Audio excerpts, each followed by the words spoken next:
Só antes de começar, eu quero registrar aqui, no domingo passado eu não consegui falar porque eu fiquei chocado o suficiente para não falar. A surpresa foi grande, então eu queria, agora, dessa vez, agradecer à igreja pela lembrança do dia do seminarista, no domingo passado. O chocolate já foi todo, tá? Mas foi muito bom. Agradeço de coração, eu, minha família, pelo amor, pelo carinho que eu sinto que vocês têm por nós e podem ter certeza, é recíproco. Bom, continuando, a gente viu aqui o teaser da nossa série, que fala sobre o medo, e eu lembro de, algum tempo atrás, eu assisti um episódio de uma série no Netflix, uma série chamada Black Widow. Era um episódio interessante, que tinha a personagem principal, ela se guiava, não só ela, mas a história conta do ponto de vista dela, ela se guiava a partir de um aplicativo em que tudo que ela fazia, ela ganhava, as pessoas iam aprovando ou reprovando o que ela falava, ou o que ela dizia, ou a forma como ela se comportava, ou a roupa que ela vestia. E ela ia ganhando pontos, à medida que ela fosse satisfazendo as expectativas das pessoas que conviviam com ela. Quando ela não satisfazia, ela ia perdendo pontos. Ela controlava isso tudo era monitorado num aplicativo de celular, que ela acessava pelo celular. Engraçado é que qualquer semelhança parece, mas não é mera coincidência. O comportamento, a roupa e tudo o que ela dizia tinha que ser aprovado por alguém. E à medida que ela quando ela começou a perder os pontos, ela foi ficando desesperada. E a quantidade de pontos e seguidores nessa sociedade, indicava o status que a pessoa tinha. Quanto mais pontos e seguidores, melhor ela estava, melhor era o status, mais conectada ela estava, e quando menos pontos e menos seguidores, mais isolada, mais marginalizada a pessoa ficava nessa sociedade. Como eu disse, por mais que pareça, qualquer semelhança não é mera coincidência. Era uma sociedade que dependia da aprovação, constantemente. E a gente está falando sobre medo. E um dos aspectos do medo é exatamente essa dependência da aprovação. Nós estamos estudando sobre Gideão, que foi chamado por Deus para expulsar os midianitas da terra, daquela terra ali onde ele vivia, daquele povoado onde ele vivia. O povo vivia com medo dos midianitas a ponto de esconder, de morarem em cavernas e esconderem suas provisões e colheitas dos midianitas que passavam destruindo tudo. Gideão foi chamado, ficou com medo, mas o Senhor disse, eu vou lutar por você. E hoje a gente vai estudar exatamente o outro aspecto, que é a continuação dessa história de Gideão, que é exatamente a dependência da aprovação. Vai ser projetado aqui o texto, nosso texto, mas quem tiver Bíblia pode acompanhar. A gente vai projetar a versão a NVI, nova versão internacional, tá? O texto fica em Juízes 6, 25 a 32. Juízes é aquele livro que a gente, depois que Josué derruba as muralhas de Jericó, a gente pula e vai direto para Ruth. Mas tem um livro aí no meio que fala dos juízes, tá? Juízes 6, 25 a 32. Vamos acompanhar a leitura. Naquela mesma noite, o Senhor lhe disse, separe o segundo novilho do rebanho de seu pai. Isso é o Senhor falando para Gideão. Aquele de 7 anos de idade. Despedace o altar de Baal que pertence a seu pai e corte o poste sagrado que está ao lado do altar. Depois faça um altar para o Senhor, para o seu Deus, no topo desta elevação.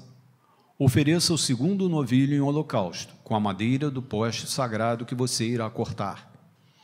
Assim, Gideão chamou 10 de seus servos e fez como o Senhor lhe ordenara. Mas, com medo da sua família e dos homens da cidade, fez tudo de noite e não durante o dia. De manhã, quando os homens da cidade se levantaram, lá estava demolido o altar de Baal, com o poste sagrado ao seu lado cortado, e com o segundo novilho sacrificado no altar recém-construído. Perguntaram uns aos outros: quem fez isso? Depois de investigar, concluíram: foi Gideão, filho de Joás. Os homens da cidade disseram a Joás: traga o seu filho para fora, ele deve morrer, pois derrubou o altar de Baal e quebrou o poste sagrado que ficava ao seu lado. Joás, porém, respondeu à multidão hostil que o cercava: vocês vão defender a causa de Baal? Estão tentando salvá-lo? Quem lutar por ele será morto pela manhã. Se Baal fosse realmente um deus, poderia defender-se quando derrubaram seu altar. Por isso, naquele dia, chamaram Gideão de Jerubaal, dizendo que Baal dispute com ele, pois derrubou o altar de Baal. Vamos orar. Senhor, nós te agradecemos pela oportunidade de poder compartilhar a tua palavra a todos aqui, Senhor. Nós te louvamos porque sabemos que tu tens uma mensagem especial ao coração de cada um de nós, Senhor, e te pedimos que teu Espírito Santo possa estar agindo aqui, falando aos nossos corações, transformando as vidas que estão aqui e as vidas dos que acompanham de suas casas. Nós te agradecemos, te pedimos em nome de Jesus. Amém, Senhor. Bom, lembramos da semana passada, a gente já lembrou isso antes, que Gideão, quando foi chamado por Deus, ele expressou medo. Ele ficou com medo, porque como é que ele ia lutar contra os midianitas? Que era um povo que saía derrubando, destruindo tudo. E aí, para que o medo dele diminuísse um pouco, o anjo do Senhor fez surgir o fogo que queimou os pães e a carne que Gideão tinha colocado em cima da pedra. A gente viu isso na semana passada. E aí ele teve certeza que era o anjo do Senhor que estava falando com ele. Ele entendeu que era Deus que estava chamando ele. Mas ele aceitou o chamado, mas continuou com medo. Tá? O tempo dos juízes é marcado por uma frase que aparece algumas vezes no livro, que diz assim: naquela época não havia rei em Israel, cada um fazia o que lhe parecia certo.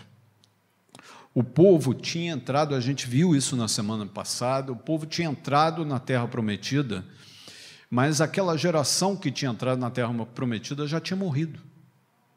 Então, a maioria do povo que estava lá não lembrava mais de como Deus tinha estado com eles durante a peregrinação no deserto, não lembrava como Deus tinha feito eles chegarem na Terra Prometida, e foram assimilando os costumes que existiam ali. Ali na população que ficou ali na Terra Prometida, porque os povos que habitavam a Terra Prometida, eles não foram completamente destruídos.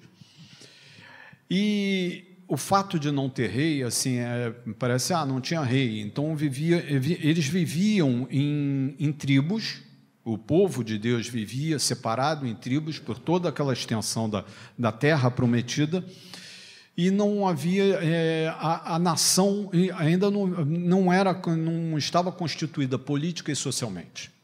Era assim, um povoado com algumas casas, e no meio, como se fosse uma praça onde as pessoas se reuniam. O rei deveria ser o Senhor, mas eles, como eu disse antes, eles foram assimilando os costumes dos povos que existiam ali. E um desses costumes foi exatamente a idolatria. E os povos que existiam na Terra Prometida, esses povos adoravam seus deuses, deuses da fertilidade, entre eles Baal. Um outro deus que existia, uma outra deusa que existia, muito popular, era a deusa Azerá, que era para quem o poste ídolo era um totem, onde as pessoas que iriam adorar o deus do totem, e colocava aos pés do totem as oferendas para esse deus.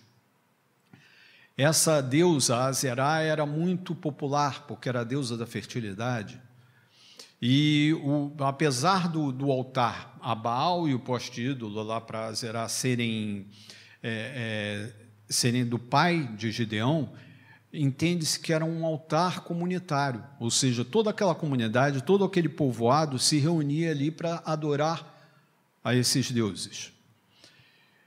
O problema é, Deus tinha prometido que ia lutar com Gideão para expulsar os midianitas, mas antes Gideão tinha que expulsar os deuses que estavam ali no local. Porque, lembrando, Deus não podia conviver com outros deuses. Se a gente lembrar, o primeiro mandamento diz que nós não podemos ter outros deuses diante do único Deus verdadeiro. Então, a primeira missão que Gideão tinha era derrubar o altar. Era destruir o altar, derrubar o poste, aquele poste, cortar o poste todo e usar a madeira do poste para apresentar um sacrifício ao Senhor, ao único Deus verdadeiro. Só que, como eu disse, os deuses Baal e Azerá eram deuses populares. O povo adorava esses deuses. E aí o Gideão estava diante de algumas escolhas, e o medo que ele tinha da aprovação. Ou ele poderia ser reprovado ou por Baal e Azerá, ou pelo povo, ou pelos dois, ou por Deus. Ele escolheu obedecer a Deus. Ele escolheu obedecer a Deus, não foi muito tranquilo, porque a gente leu, ele ficou com medo e aí resolveu fazer isso de noite para que ninguém descobrisse que fosse ele. Não adiantou. Todo mundo descobriu que era ele. Mas o pai dele, mais corajoso que ele, enfrentou o povo e disse, não, ele derrubou o altar, Baal e Azerá que se defendam. E essa é a história de Gideão. Existia a preocupação de não ser aprovado. Mas Deus deu uma ordem para ele e ele tinha que cumprir.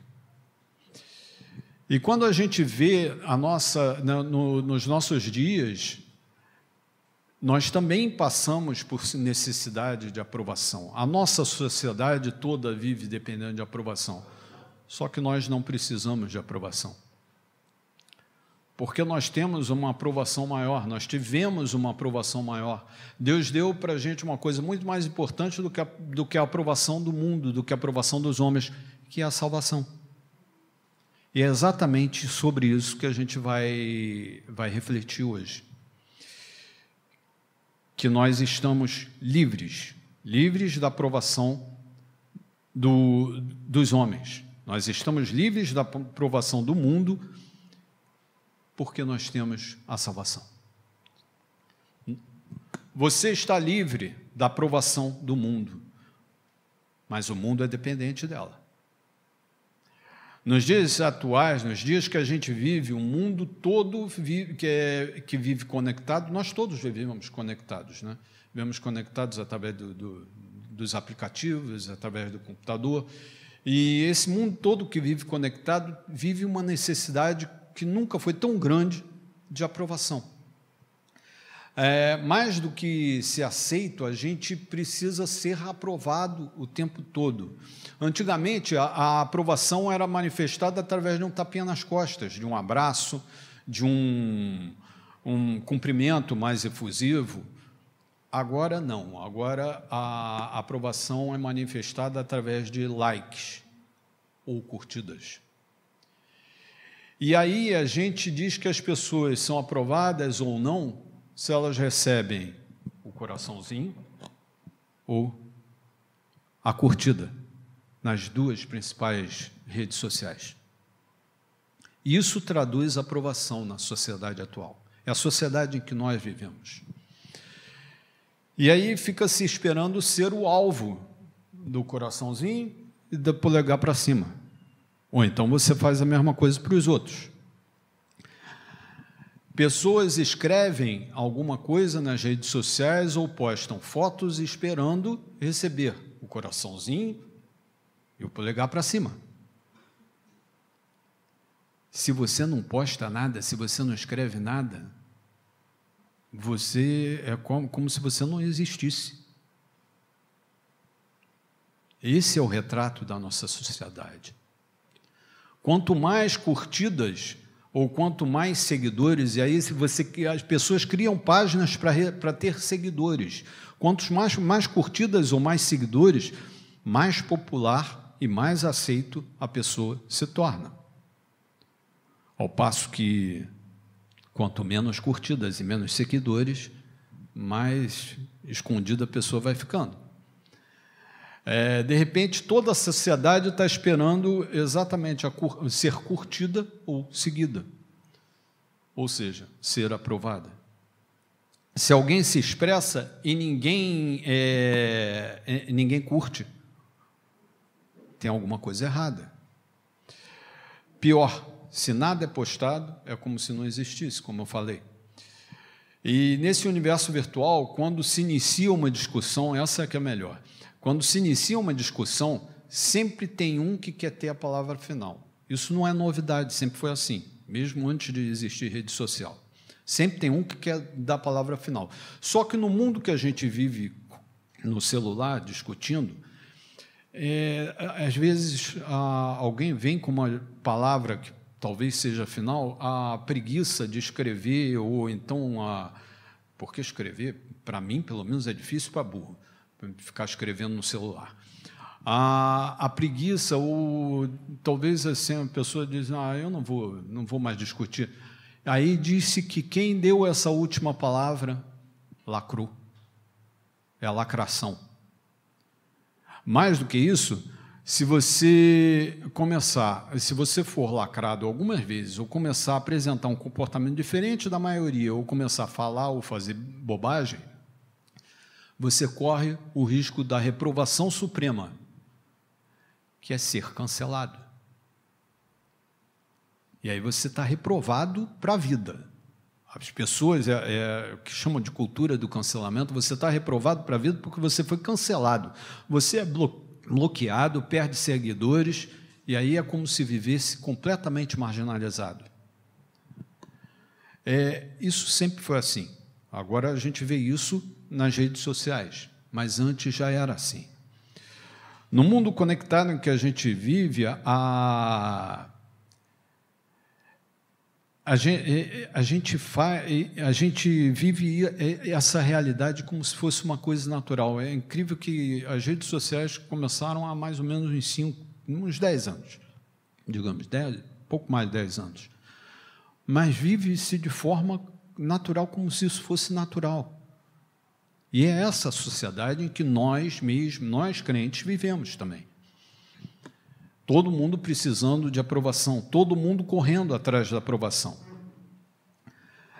Na realidade, a sociedade espera que todos se comportem de uma determinada forma. Todos têm que se comportar de uma determinada forma, e essa forma que a sociedade espera que a gente se comporte é chamada de padrão. Então, são padrões criados pela própria sociedade, de acordo com a cultura e um determinado tempo. Tá? São padrões de comportamento, padrões de linguagem, de opiniões. Para isso tudo, existe a necessidade de ser aceito.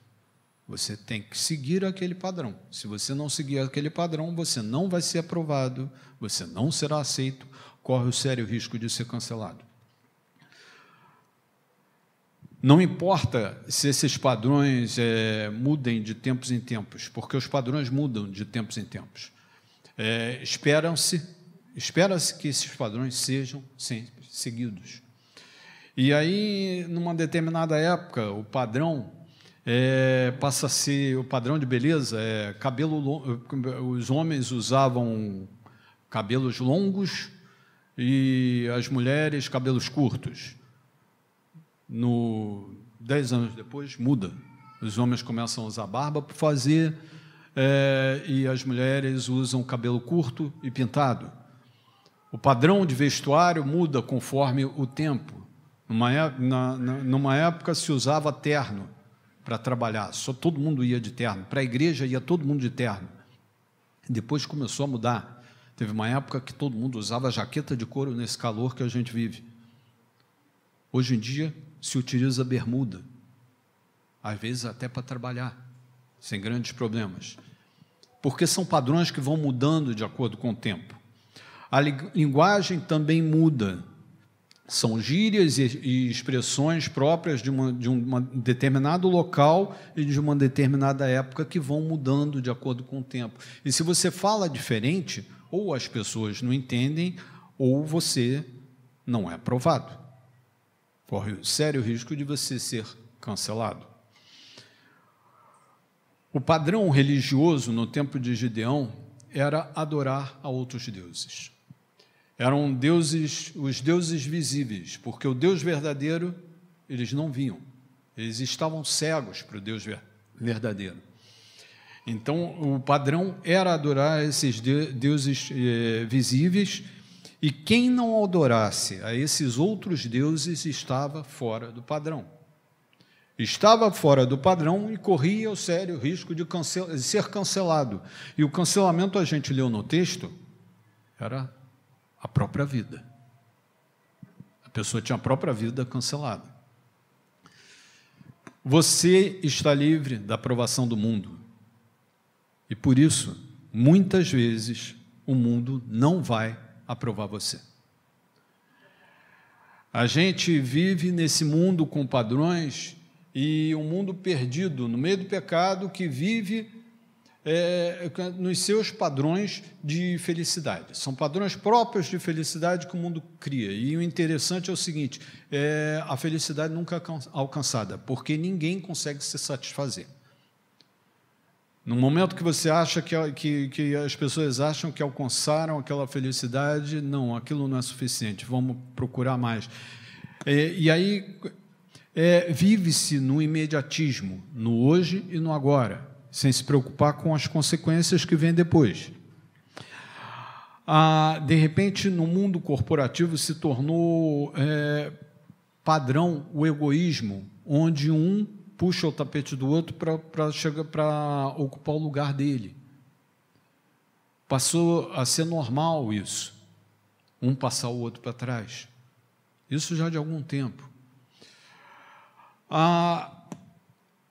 É normal, o nosso tempo passou a ser normal a ideia de que se precisa vencer. E aí, essa vitória é ganhar o máximo no menor tempo possível. Tornou-se normal passar os outros para trás, como eu já disse, e mais interessante é que se tornou normal para algumas pessoas fazer pouco das classes desfavorecidas. A justiça social passou a ser sinônimo de premiar vagabundo. Para algumas pessoas, não é para todos, mas para algumas pessoas passou a ser normal isso. Na política, a gente vê uma luta encarniçada, a gente viu essa semana. A gente vê uma luta encarniçada entre dois grandes grupos políticos, em que, na realidade, os dois grupos políticos talvez pensem a mesma coisa, talvez tenham o mesmo sentimento, o mesmo desejo de fazer bem ao país, de que o país prospere, mas virou uma luta de sangue.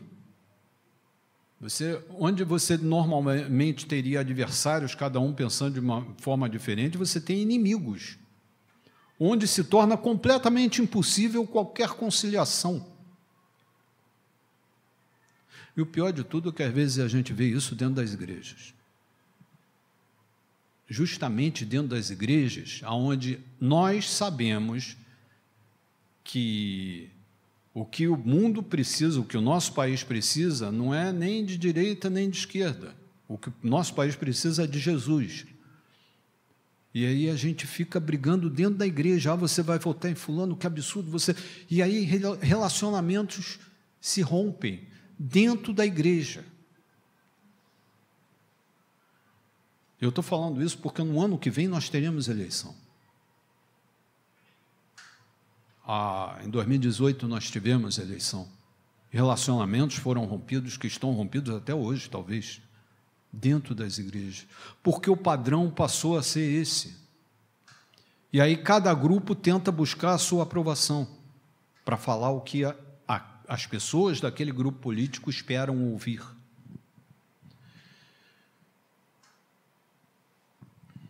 Nós, crentes, vivemos uma época, quem é da minha idade, um pouquinho mais velho, ou mais ou menos da minha idade, viveu uma época que a gente era identificado pelo mundo como um grupo à parte. A gente era identificado como um grupo esquisito. Chegava domingo de sol, vocês devem lembrar disso, domingo de manhã, sol, aquele sol violento. Aí, enquanto todo mundo acordava tarde, assim, 10 horas era cedo, quando todo mundo acordava tarde e botava o mínimo de roupa possível para ir para a praia, a gente acordava cedo e vestia a melhor roupa para ir para a igreja. Chegava de tarde, assim, 5 horas, enquanto o povo todo ia para o Maracanã, e depois, mais recentemente, ele passou a ligar a televisão para assistir os jogos do Campeonato Brasileiro, a gente ia para a igreja, para a reunião de entidade interna ou até para o culto mesmo, porque tinha culto no final da tarde. Enquanto todo mundo com quem a gente convivia falava palavrão e outras coisas mais, a gente tinha, o nosso linguajar era completamente diferente, as pessoas notavam. Enquanto muitos fumavam, a gente tossia a fumaça dos outros. E aí lá ia o Bíblia, o crente. A gente era conhecido assim, o Bíblia, o crente. Infelizmente, os evangélicos hoje não são conhecidos por causa disso. Não são identificados por esse padrão. Eles são identificados muito mais pelo que defendem em relação a princípios e pelo que condenam, do que por falar de Jesus, por pregar a Bíblia, como nós éramos conhecidos antigamente. E aí nós acabamos nos confundindo um pouco com o mundo no meio disso tudo. Porque existe a necessidade de aprovação. Mas nós não precisamos da aprovação do mundo. Nós queremos a aprovação do mundo para quê? Nós temos a salvação. Nós não precisamos da aprovação do mundo, porque o mundo cancela, lacra, aprova, curte, descurte. Segundo os padrões dele, o nosso padrão é completamente diferente do padrão do mundo. Nosso padrão é e tem que continuar a ser a Bíblia.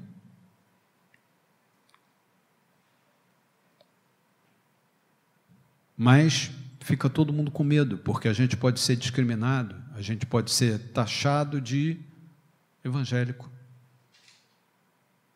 Porque nós conhecemos o Evangelho de Jesus. O evangelho que nós tínhamos que estar pregando no mundo.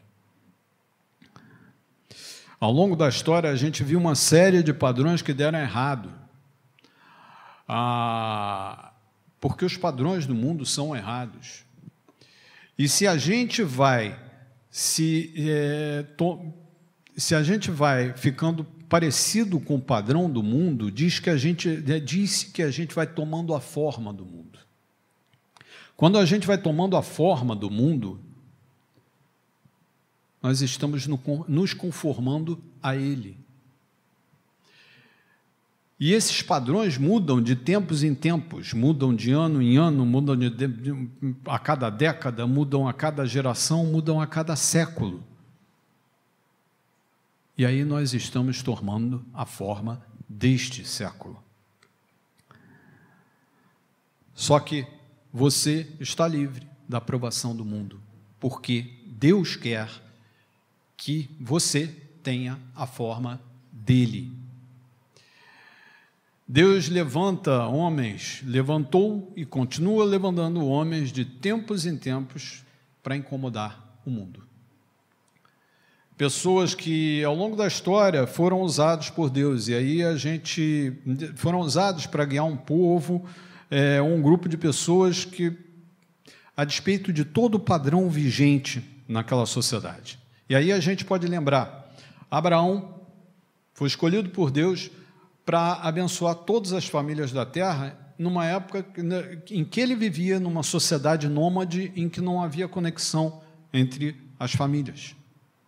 Como ele poderia abençoar todas as famílias da terra, quando ele já era velho, a mulher dele já era velha, e como é que eles iam gerar um filho para abençoar todas as famílias da terra? E pior, como é que ele ia abençoar todo mundo vivendo um desconectado do outro, porque eram nômades, ficavam durante um tempo em um lugar, depois saíam e iam para outro lugar. Moisés foi escolhido por Deus para libertar o povo da escravidão no Egito e levar esse mesmo povo para a terra prometida. Um povo que, liberto da escravidão, reclamava, dizendo que quando era escravo era melhor. Mas Moisés foi contra esse padrão. Os profetas proclamando a palavra de Deus, apontando para o quanto o povo estava distante de Deus. Paulo, que desafiou todo o padrão religioso daquela época para pregar Jesus. Os outros apóstolos, além de Paulo, que lutaram fugindo da perseguição, primeiro dos judeus, depois dos romanos, para pregar o evangelho e fazer discípulos exatamente como Jesus tinha mandado eles fazer. E Gideão, que foi chamado por Deus para desafiar os padrões, para não se preocupar com a aprovação daquele povoado, para livrar o povo dos midianitas. E na história específica que a gente está estudando, derrubar aquele altar para aquelas divindades que não eram deuses, porque o Deus verdadeiro é só um. Todos correndo o risco de um cancelamento. Mas todos obedecendo a Deus, sem ter o objetivo de receber a curtida, o coraçãozinho, o like, de receber a aprovação dos homens. E aí, todos eles passaram por um confronto. Quem não quer ser cancelado, foge do confronto, porque o confronto não é simples. Confronto gera medo. Medo de desagradar pessoas, medo de ficar de fora, medo de ficar isolado, medo de ser cancelado. Mas Deus não quer que nós nos conformemos a este século. Ao contrário, Ele quer que a gente seja transformado para poder experimentar a agradável, a boa e a perfeita vontade dEle para a nossa vida. Para quem não lembra, Paulo escreveu isso em Romanos. Para nós não tomarmos a forma deste século, porque esse século passa, as verdades de Deus não passam. Só que aí um choque, ou melhor, muitos choques, aparecem. E aí, desculpa o que eu vou falar para vocês, vocês correm sério risco de serem cancelados pelo mundo. Mas a gente não precisa ter esse tipo de medo. Assim como Gideão não precisou ter o medo de ser cancelado lá pelo povoado em que ele vivia, nós não precisamos ter o medo de sermos cancelados pelo mundo, porque nós somos salvos. E essa salvação veio de graça. A única opinião que a gente precisa agradar é a opinião de Deus. Nós só precisamos agradar a Deus, porque Ele não vai nos cancelar. Jesus veio para esse mundo com uma missão específica, morrer por nós. Foi a missão específica de Jesus. Ele suportou a oposição dos fariseus, dos sacerdotes, de todo o poder que existia naquela época, mas ele seguiu a sua missão. Ele estava aqui para fazer a vontade do Pai. Não importava ele ser aprovado por quem quer que fosse. Ele não se preocupou nem em fazer a vontade dos discípulos, porque os discípulos não queriam que ele morresse. E os discípulos eram ali o círculo dele mais íntimo de amizade. Eles queriam que Jesus, na realidade, eles queriam que Jesus, como todo o resto do povo, queriam que Jesus fizesse as suas próprias vontades. Mas ele não se preocupou em agradar a vontade de ninguém, desde que o Pai fosse obedecido. No final, Jesus foi cancelado na cruz. Só que no terceiro dia, ele ressuscitou. E nos deu o que nós temos aqui. Nós somos salvos, não precisamos da aprovação do mundo. No episódio do Black Widow, que eu descrevi no início, a personagem principal, desesperada com os pontos que ela tinha perdido, com os seguidores que ela tinha perdido, ela termina completamente louca.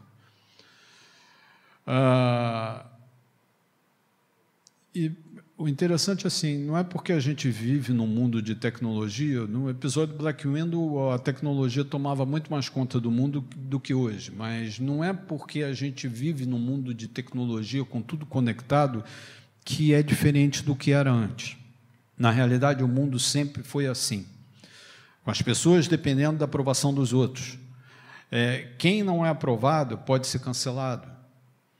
O cancelamento talvez tivesse outro nome, mas as pessoas podem ser isoladas, separadas, para viver à margem da sociedade. Mas nós não precisamos seguir esses padrões. Não precisamos da aprovação da sociedade. Nós estamos livres da aprovação da sociedade, porque nós temos a aprovação mais importante. É como se fosse uma prova, sabe? Quem está passou por menos tempo da escola do que eu, imagina você vai fazer uma prova e você foi aprovado sem nem precisar fazer a prova. Não é cola, gente. Imagina que você foi aprovado sem nem precisar fazer a prova. Isso foi a salvação. Você recebeu a salvação de graça, sem que você merecesse. Porque Deus te deu a salvação sem que você merecesse. Deus me deu a salvação sem que eu merecesse. E se eu sou salvo, eu não preciso da aprovação do mundo. Se você é salvo, você não precisa da aprovação do mundo. Você está livre da aprovação do mundo. Glória a Deus. Deus nos abençoe. Vamos orar? Nós te louvamos, Senhor, porque podemos estar aqui diante de Ti, compartilhando essa mensagem e sabendo que Tu és, Senhor, sobre todas as coisas.